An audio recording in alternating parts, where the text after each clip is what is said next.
change the rendering options in here,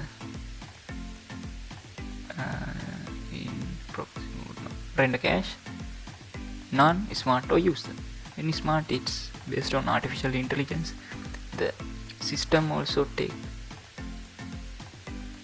what are the most important effects and they render it first. Okay, if you select none, nothing happened, so you couldn't see any bars or like that. Okay, option playback, render cache, select smart. You can see the transitions also shows render bar. Okay,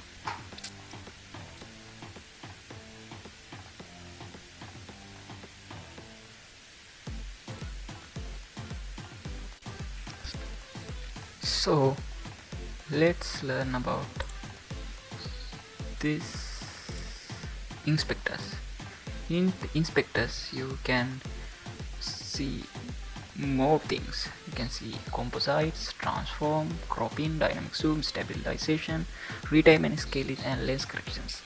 So in this tutorial I only shows composite mode, transforms, cropping and stabilizations only. Okay, let's see how we can add a composite mode.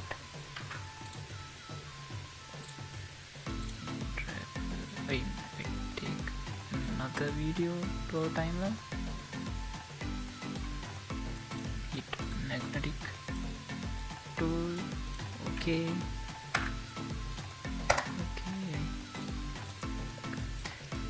This is the method. Okay, this is the method. You can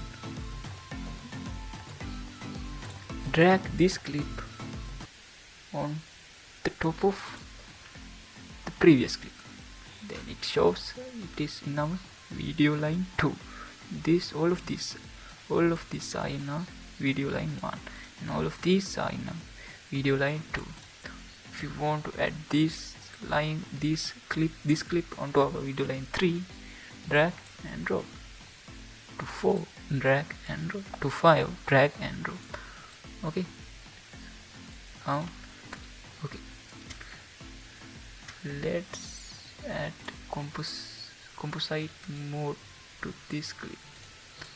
And here you can see our opacity works like this. You can see the power of opacity. Okay, let's check composite. We can use lots of options. Here we can use add. See what happened when add. You can see here skies replacement and color. Animate color. You can see all the colors in this overlay. It's add to this clip. Okay, can dark color. You can see it's like VXF sound.